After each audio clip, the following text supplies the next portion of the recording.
program, okay? This isn't about here's how you can make some easy money. It's not the point of this. The point of this whole breakdown here is real simple. What is Vegas? How is Vegas seeing the Packers?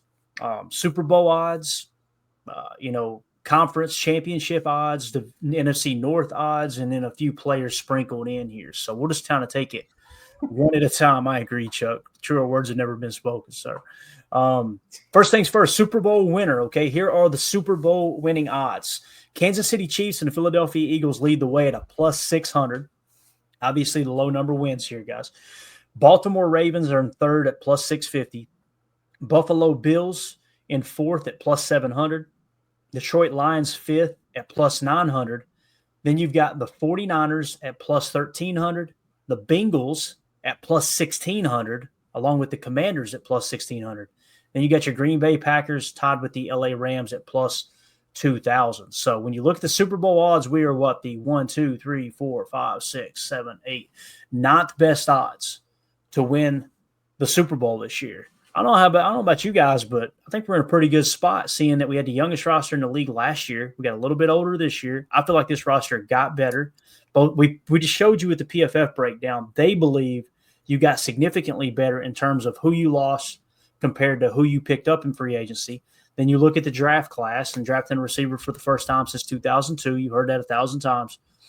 I think we're in a good spot here, boys. I kind of like I like where we're sitting here now. Am I saying go put money on that? That's not what I'm saying at all. I'm simply saying this proves that the Vegas Sharps, Emilio, they believe the Packers are a top 10 team. That's what this says right here, right? That gets me excited. That's all we've been asking for. Give us a top 10 team that gets you in the hunt, that gets you in, take it to the dance, and we can go from there. Because you're always going to have the those top 3 or 4. I'm fine with being back there. We haven't proven it yet, so that's totally fine by me. Yeah, Greg Rice says, I think Clayton wants me to bet my house on the Green Bay Packers. No, Greg, here's what we do, Greg. You send me the money that you want to bet, and I'll throw that into the stock market, and then I'll get you a nice little return on it. Don't go betting the farm on the Packers to win the Super Bowl, okay? This isn't like the John Cougar Mellencamp bet that Kevin on The Office was talking about, Jake. If he ever wins an Oscar, I'm a very rich man. His voice down, dude. What do you think about this, Jacob, where they're sitting here in the Super Bowl odds? Yeah, honestly, I think that's even a little bit better than what I could have hoped for, just as far as how we ended the season, certain question marks we had. But you look at I think that's fair in that grouping in between LA and Washington. That to me seems about where I kind of put us as far as the hierarchy of the NFL right now. And, at least we're above the Vikings. We're above those Chicago, Bears over there. And, even teams like Dallas, Miami, Pittsburgh, Atlanta, Seattle, teams that I would have thought, if you look at them on paper, you might think, oh, they're right up there. But no, the Packers are quite a bit more established. We belong in that grouping there with like Detroit, San Fran, Cincinnati, Washington. I think that's accurate. Holmes in the chat said you may not be able to do that nowadays, Clay. Shaking my head. If you're talking about the market, sir, I'm just gonna tell you right now, your boy batting pretty good last couple of years. I'll just leave it at that. You got to know how the game is played, but my goodness, it's been a fun year, no doubt. I got a question for you guys. This is great by Solar. He says, Packers, this isn't a question. He's saying the Packers are better than the Rams. I'm going to get y'all's take. I'm going to give my take. Do you guys think the Green Bay Packers are a better football team than the LA Rams? Now, keep in mind, that doesn't mean that the Packers are going to be significantly higher than them. It doesn't mean the Rams, if you go that way, are going to be significantly higher than them at the end of the year. There's a lot of things. A lot of luck comes into play. Injuries, things of that nature. On the surface, if these teams stay completely healthy through the entire 2025 season, which we know will not happen, which team would you say is a better football team? I think that they're almost as evenly matched as you can get. I mean, 2, I would say, established quarterbacks. Stafford maybe falling off a little bit. Love maybe on the rise a little bit. 2 really good running back rooms between Kyren Williams and Josh Jacobs. Both of them have studs at wide receiver. I'd probably argue that LA with Puka and with Devontae now have a more solid top 2. I mean, you really have to watch out for them. Then they got Tutu Atwell as well and a few other guys. Both teams have great tight ends, two tight ends at the top of their I shouldn't say great, but capable tight ends. And then I think it comes down to which defense is better. Right now, I think I'd have to get the slight edge to LA, if I'm being honest. You're crazy. The defense edge to LA, Jacob? Yeah, their front line. Jared Verse is a beast, though. Jared Verse. Their front four, yeah. I think I might give them the upper hand. I don't think their backers and secondary are where we're at. What if the rumors come true and Ramsey goes back there? Does that change your view? Because again, that's a similar thing. They got their Jalen Ramsey, we got our Jair. It helps. Jalen Ramsey's getting up there in age, and they've been talking about moving him to safety like they did Charles Woodson because his corner, his corner play is kind of dwindling a little. So that's kind of where I'm hung up on that. I would honestly give it to the Packers, though I think that the Rams have a little bit better offensive structure, maybe a little bit performance currently, maybe with just their receivers. But I think I would still give it to the Packers. All right, so Jacob, you said Rams, is that right? Or if you had to pick, or if I had to pick, I still think the Packers are slightly better, but it's very even. All right, let's hit this super chat, and we'll come back to that conversation. Austin Hardy with the super chat. Thank you so much, buddy. We appreciate the support. I really feel like our 2024-2025 seasons are going to be almost an exact replica of the Eagles' 23 and 24 seasons. What do you guys think about that? That's an interesting kind of comp, right? I mean, I could see the similarities. You got both of you have got a good running back, right? Now I know they added their running back the year that they ended up winning the Super Bowl. If I remember correctly, that was Saquon's first year in Philly. The fact that the Giants let him walk is just wild to me. And X. Yeah, I could see a lot of comparisons there, don't you think? I mean, both defenses were strong. We got a legit top 10 defense, a top 3 run defense, definitely a top 10 pass defense as well. What do you guys think about that? I think it's an interesting comment there. I think that with looking at it like that, well, at least we didn't have the offseason scuffle that they did after that, and then they can go on and go ahead and win a Super Bowl. Sign me up. You know what I mean, Austin? I'm totally for that. Let's bring the Lombardi home. As long as we keep growing. We thought that the Eagles were going to fall apart last year, and we almost took that. If we took that win from them in Brazil, that may have changed something. But it didn't really stop them. They were on a roll. I think that's where we're headed. That is kind of crazy, those similarities, too, because we have our own – I don't think it was as pronounced as the drama. Like, yeah, people were talking about getting rid of Sirianni, getting rid of this and that player, how A.J. Brown hated Jalen Hurts, how this guy couldn't get along with that guy, how the defense wasn't going to come around. And then all of a sudden you start winning, and all of a sudden any of that drama, all that darkness kind of fades, and all of a sudden people are having fun and they're winning Super Bowls. Winning solves everything, as everybody says, right? So I think that's a fair comparison. I don't know how much I like it, but I think it's fair. Yeah, I try to think coaching staffs, you got to give Sirianni the edge over Matt LaFleur, as bad as that hurts me to say that. I mean, the guy's won the big one. He's got a higher winning percentage. It is what it is. He's quirky. He's a weird little dude, but and he's winning football games, and his players play for him. There's no two ways about that. So, Austin, thank you so much for the super chat, bud. We appreciate you. Back to that, what we were talking about with Soder. Here's how I like to break this down, all right? Packers, Rams. The two most important aspects are head coach and quarterback.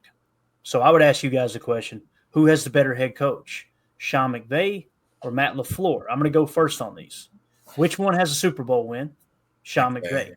Which one has been to a Super Bowl multiple times? Sean McVay, right? He's actually the youngest coach in NFL history to coach in a Super Bowl and win a Super Bowl, if I remember correctly, right? Mm-hmm.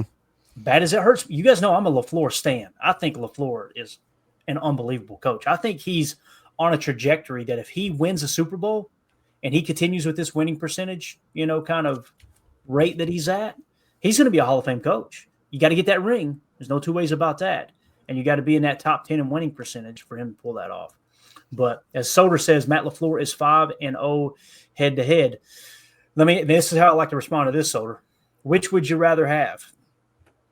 2 Super Bowl appearances with 1 ring, or beating that team head-to-head? I'm going with Super Bowl. You know what I mean? That's just me personally. So, what do you guys think coaching-wise? Which is the better coach? Yeah, you made a great argument. You really did. You made a good argument. I think it does kind of have to go to Sean right now currently. But I would still Man, I still want to pick Matt though. That's the problem. Right. And again, man, that's why that block punt against the 49. I'm telling you, man, that punt doesn't get blocked return for a touchdown that year. I think we're going to the Super Bowl. I really believe it. So I think it's fair. I like McVay quite a bit, and I like LaFleur in his own right too. But I think what too old for this says kind of highlights the little bit of a difference. McVay has a guy on his staff whose whole job is to pull him back from bumping into things, and it is true. The dude literally, he'll almost like he's a spotter. If he gets over that line of scrimmage or the boundary line, he'll pull him back. If he starts getting too close to the line judge, he'll pull him back, and he's running with him sometimes. And I like that. I want that intensity. And Matt LaFleur, to his credit, he gets intense, but I just feel like it's sometimes sloppy emotion intense, and only like I see the intensity when he gets angry, and it's not like a righteous good anger. It's more of like I'm out of control anger. And right. I want to see it more of I want him more of a Dan Campbell freaking out on the sidelines because you're getting guys jacked up versus I'm emotionally reacting to something not going my way. All right. That's kind of it. Yeah. Right. Yeah, I agree with you. That's a great way of describing that, right, Emilio? Yeah, I think so too. I mean, I know Jacob has a spotter like that at the Oval, but I think that you're right. Having that kind of energy on hold on. He's got a spotter on the pole under the seat. that upper 30s lower lumbar ain't gonna. Best view in the business is what they say. Go ahead, Emilio. Sorry, man. No, I think it's a great point, seriously, because you want to see that your coach cares, right? Sometimes if it's a flat line of motion, you get a little hung up on not having that little fire. So yeah, I think Matt wants to wake up with his piss hot too. Right. So now the question is quarterback. Who wants a better quarterback? I'll let you guys go first this time because my argument's going to be the same thing. It's hell with it. I'll just go. Which one has a Super Bowl ring, right? And I know wins aren't a quarterback stat. But which one's got the better arm talent? That's an interesting question, right? Because when Matt Stafford was in the 8th grade. I remember this. He was in the 8th grade when people were saying that dude's going to be the number 1 pick in the NFL one year. Like that's how good his arm talent was all the way through the entire process. So it's tough. To me, that's a little closer for me than the Matt LaFleur, Sean McVay argument, but I guess I'm just a boring fan, man. I'd have to say you got one game to win. This is what it comes down to. One game to win. Who are you taking? Sean McVay or Matt LaFleur? Or are you taking Matt Stafford or Jordan Love? You got to pick, you know what I'm saying? One of each of those two questions there. It's tough, man. It's tough. It is. So yeah, you're right. At the current moment, I think it's got to be Stafford just because he brought home that Super Bowl. Arm talent, though, we could be talking Jay Love there. Yeah, that's right. That's exciting too, man. Yeah, it really is. I think of that Tucker Kraft throw against Houston. Just looking at safety off and going, I know he's going to get there, but I'm going to hum this tater right by his ear and ain't nothing he can do about it. Mm-hmm. But just like I remember that video of Matthew Stafford, he break his shoulder, went back in. Oh my God. When he was young, that kind of fight and dog, you could sign me up for a quarterback like that, Yeah, for sure. Ed Madden points out Packers, he's picking the Packers. The Rams can't stop the run. That's the one edge that the Packers' current team has over the Rams. There's no two ways about that. H.E. Solder said, much like Jacob at the office, Packers have a better back end. All right, there you go. Holmes says Green Bay's defense is better, in my opinion. I think I don't know. We need to look at the rankings. What do you guys think about the defenses? I'm going to pull the rankings up on my end here and see where they fall. But what do y'all think? Which one has the better defense? Emilio, you seem to think that for sure. Absolutely. Yeah, I think the Rams D-line is going to be nice. I think they have some weakness behind that, though. Got it. What do you think, Jake? Yeah, I think that's fair. They had the impossible task of trying to replace Aaron Donald and do it in like one draft. And they did about as good as a person could by getting Jared Verse. And they got, I'm going to space on it. They signed 2 other really decent defensive linemen that had some pretty immediate impacts or rookies that look to do it this year. So I think it's fair. Like Amelia said, you can look back at their linebacking core. Not a lot to be excited about. And a lot of that secondary. Yeah. Braden Fisk. Yep. Totally. In terms of scoring defense, points per play, Green Bay finished 5th in the league. The LA Rams were 13th. So Yep. you guys are spot on there. Definitely have a better defense. What was that number, Clay? The ranking or the number? Yeah, the ranking. The ranking, the Packers were 5th in points per play, and the LA Rams were tied for 12th. And 5 is before 7, correct? That is correct. Yes, yeah. Sir. Okay. I wasn't sure if a top 7 defense or not was in the killed the camera. For those of you who don't know, you're new to the show here. Jacob's supposed to be getting a tattoo on the left butt cheek because he said, "Actually, let's go to the banner here real quick. I know we got it. Here we go. Let's go to the ticker. Okay, Costco has some good tequila. That's Coach Lynn. That's a good point. Jacob also said it's 2024. You don't know what I meant. And then here it is. If the Packers have a top 7 scoring defense, I'll get an Emilio tattoo on my left butt cheek. Jake. There you go.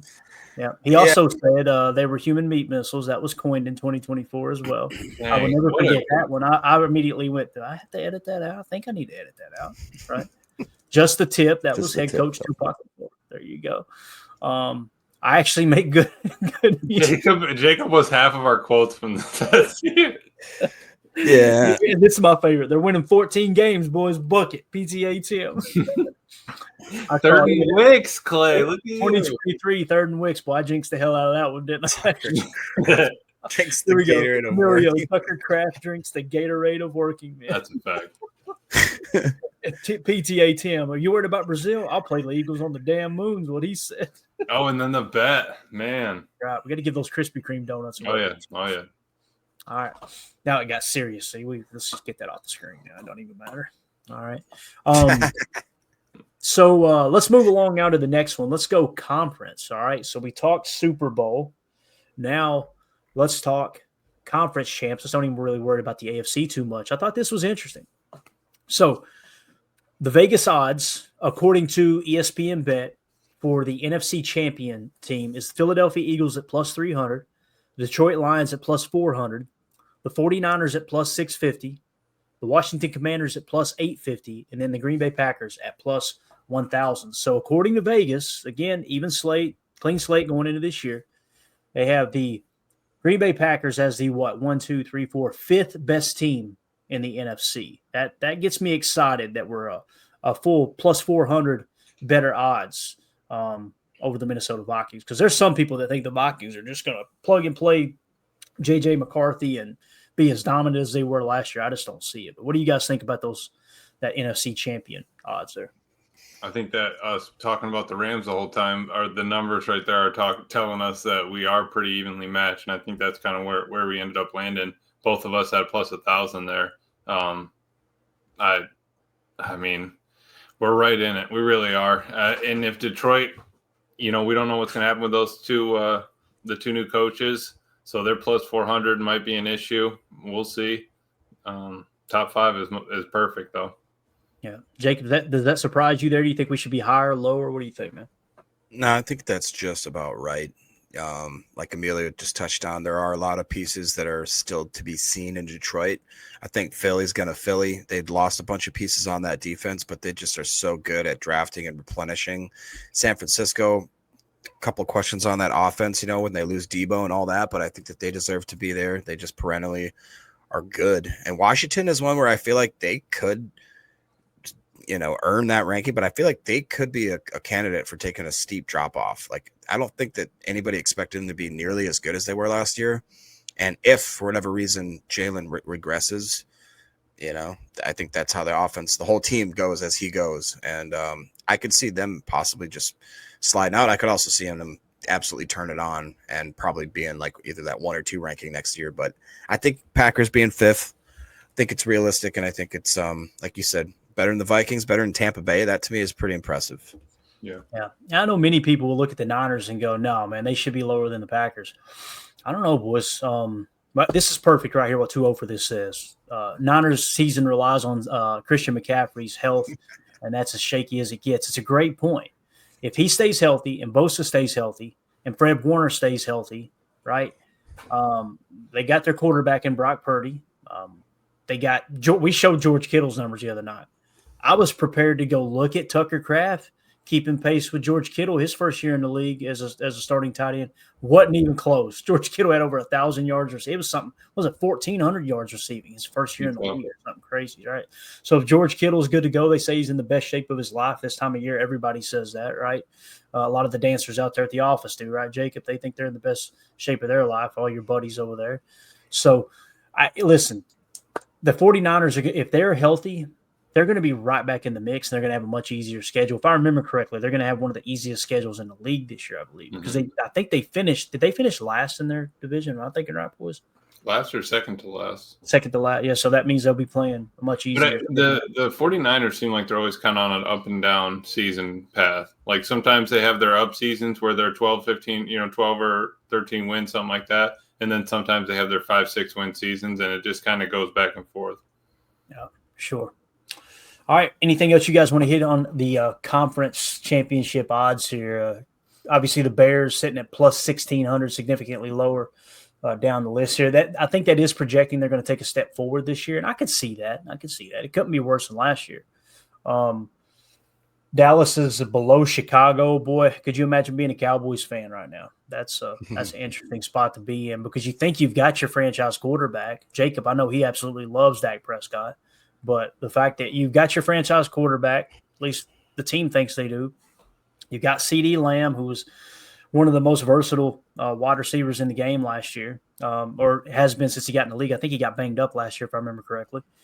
They got one of the best edge rushers, and he said he will be reporting the mini camp. No problem. He's going to play because he's under contract, and Micah Parsons. They've got some pieces in place. I wouldn't be surprised. Added George Pickens, big deep threat. There you go, right, to go along with CD. New coach. New complete running back room. Yep.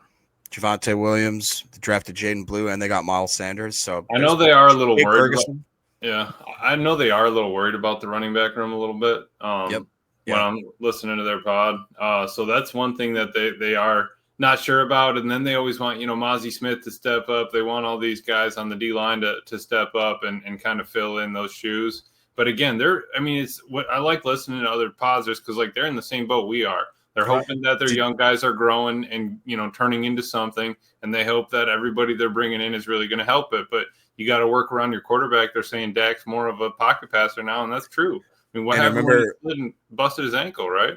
Yeah, I think we were listening to the same pod. I can't remember which one it was, but they highlighted how, he's not the mobile guy that he once was. And the most important piece that they need to take a step is that Tyler Guyton, the left tackle that they had that everybody thought was plug and play, ended up being not plug and play. Yeah. And like you just said, if he can't get the blind side of Mr. Dak there, that whole season, even though you got all these certain pieces that look way inspiring and way better than the year prior, if that left tackle falls apart and Dak's got to start scrambling, bye-bye season. Right, yeah. Guyton was still young, still learning. They lost one of their best offensive linemen to retirement, and then you're going back, okay, we drafted a guy, Booker, to fill in that guard spot. That's fine. But they were saying Booker's more ready out the gate than Guyton was. Guyton needed work. Guyton still needs work. Booker is ready to go ahead and start for the NFL, an NFL team.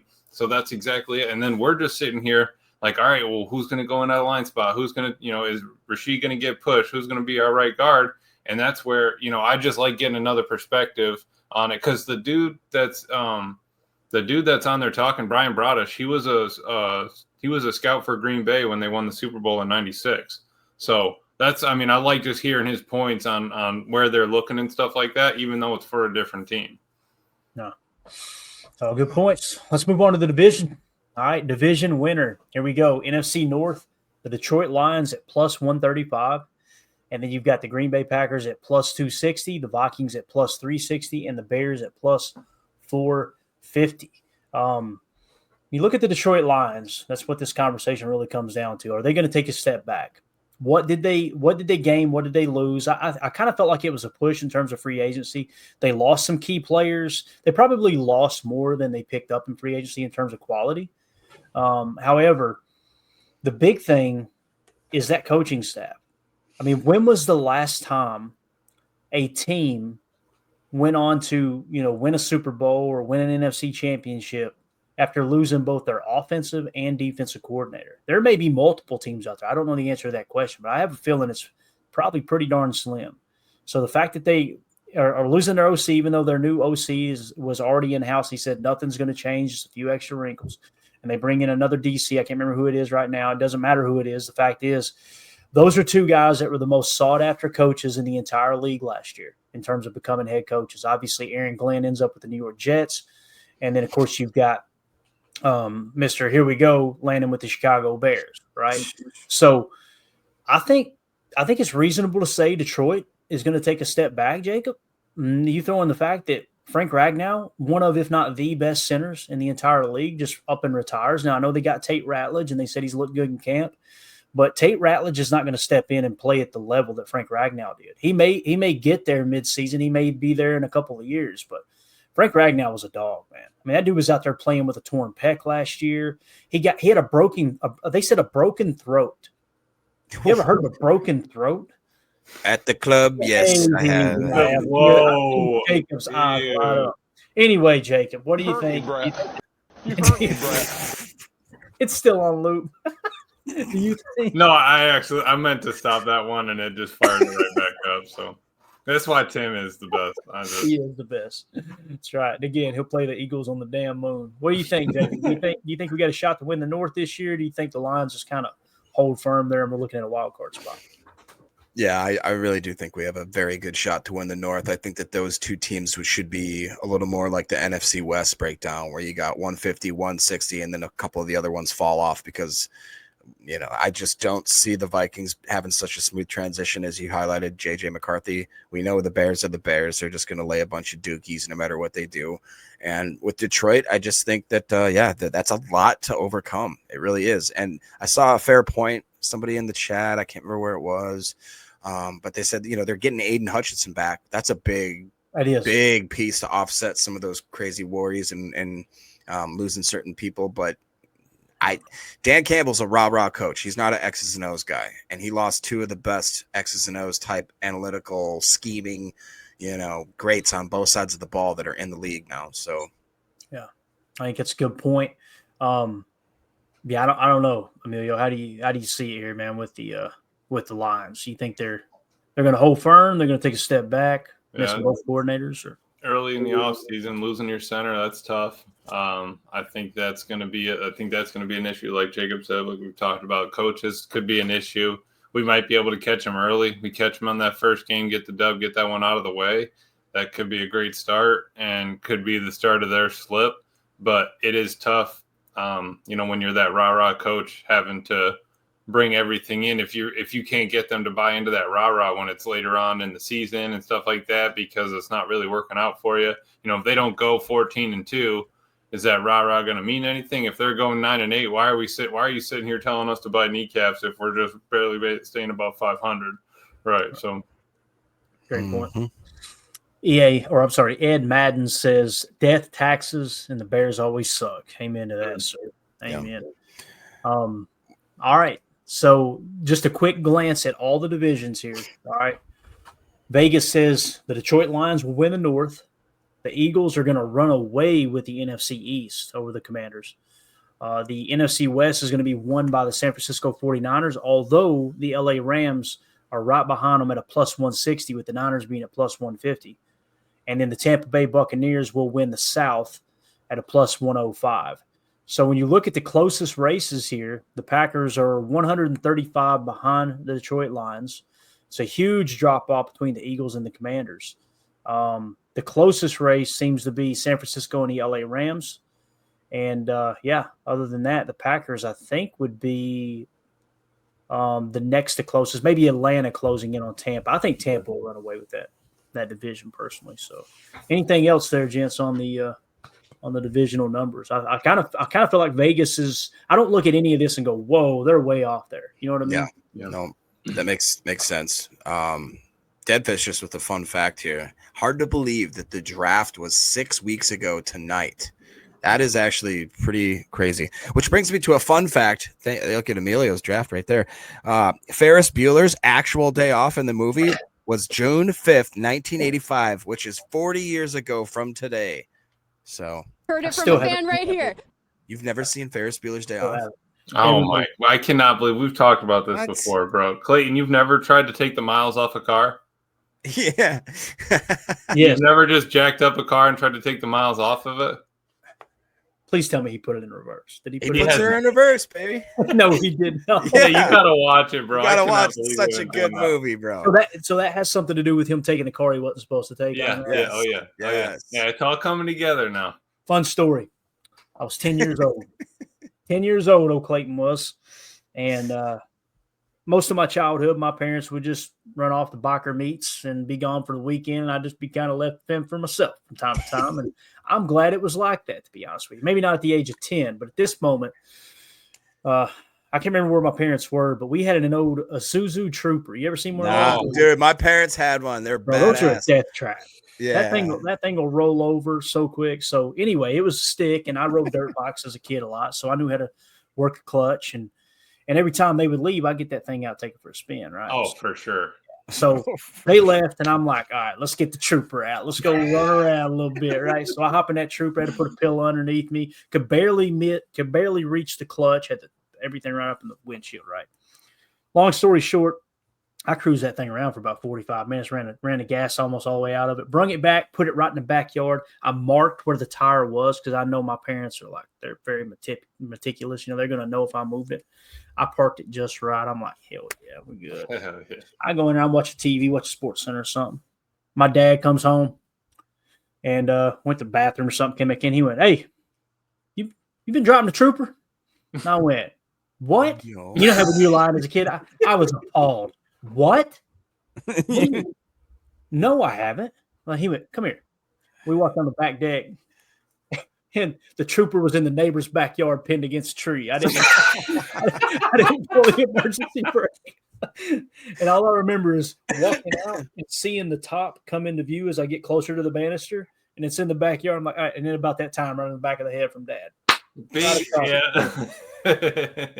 So Should have just left it in gear, Clay. to the day that we had, the last day that we had the Trooper, that dent was still in the back where it had the spare tire on the back and it was caved in on the door where it hit that tree. So yeah. Mistakes were made. That's all I can say. Mistakes were made. Jake, have you ever done it like that? You ever stole a car or anything, man? Yeah. Yeah, I have. Yeah, actually last week. No, dude, the dumbest thing I ever got in trouble for, me and the boys, we went out and we were going to ding dong ditch and we had a house that was open, and the guy had a truck, big pickup truck in the front of his house, and he had a hose that was connected and his window was open. And I thought it would be funny to grab the hose and fill up his gas tank in the truck until it overflowed into the street. And then since that didn't do the trick, I thought it'd be funny to throw the hose into his house and then run away. And believe it or not, the cops got called and they found us. And I had to pay the city of Hudson $3,000 for them pumping out the sewers full of gas because they said it was a toxic, hazardous, whatever. And the guy wasn't very happy about his house either, but he didn't make me pay him. So, yeah. Anyways. That's a nice guy, right? Yeah. Yeah. The government always getting involved when they don't need to be, Jake. Yeah. You know, It's unbelievable. kind of annoying, you know. Amelia, what about you, man? Did Just you eat crayons or something when you were a kid? Yeah, and get in yeah. I trouble mean, for that? I honestly can't even remember that. What's the worst thing you did? Amelia, you had to have done something. What's the worst thing you did as a kid, man? Come on now.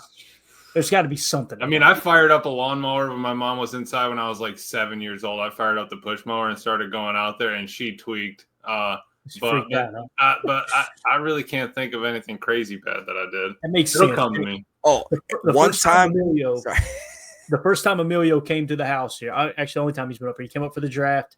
Not this past year, we were in Green Bay, but the year before. That story makes complete sense, Emilio. The worst thing you ever did was started the mower. Okay, he shows up at the house. I'm like, all right, go answer the door. He comes to the door with a bottle of tequila for me because he knows I like tequila, right? And he had 2 bundles of flowers for Mandy and her mom. I'm like, Aww. this ass kiss. Look at this guy right here, right? So that does check out a million. So, yeah. And of course, the second he left, Mandy's mom, I really like him. He's a great guy. Oh yeah. Walked in with, I've never bought her flowers. I've known her for 25 years. I've never Jake, bought her Clayton's still hearing about that today. Like, when was the last time you got me flowers, Clay? no doubt about it. What were you going to say, Jacob? I'm sorry, I didn't cut you off. Nothing, real quick. When the Hudson Golf Course was still there, it was nice. And around like the 8th hole, it butted up and there was a fence. And in a strip mall, there was an Ace Hardware. And me and my buddy Dave, we were walking home at dusk. And we decided that we were going to, steal like a 20-foot maple tree from the Home Depot, throw it over the fence, jump the fence, steal a shovel from the Home Depot, dig a hole on the green, plant the maple tree, and run away. And then like 2 days later in the Hudson Star Tribune, it was like vandals with a funny, and with like we cut it out like serial killers and like put it up on the wall. Dude, it was bad. Glued it on there. Vandals. That's a great prank though. Imagine the guy teeing off and being like, "Is that a tree on the green on night?" Put around it. Whatever. It'll be all right. Everything's good. Prince said in the chat, Emilio is smooth with a V confirmed there. So Appreciate that. Smooth. it was pretty smooth. Yeah. And raised so the the bar in only my other house thing, to where I have to buy stuff now. I'm like, I was like the Tiger King. I'm never going to financially recover. but the second thing I said to Clay was, "That's your X mark over there? Like, let me get a spin on that thing." Exactly. But just to the Philly point, I was listening to that tune into. Go ahead, Emilio. Be professional.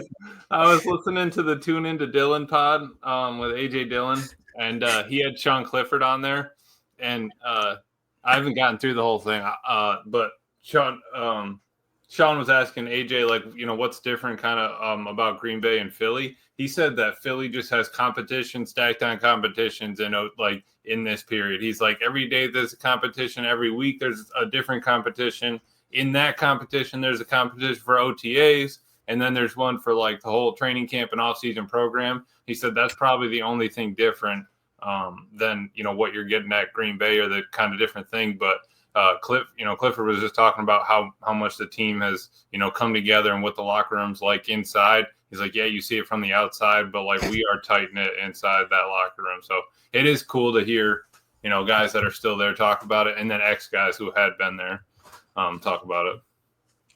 Yeah, and Aaron was pretty vocal this past year, right? Talking about how Green Bay's got something kind of special, in terms of their culture. So I can't remember exactly how he said it, but he was complimenting how the Packers run things. He said it kind of like most players do when they leave Green Bay. Like once you go to the Jets, it's like, yeah, okay, Green Bay, they've got all their ducks in a row over there. Mm-hmm.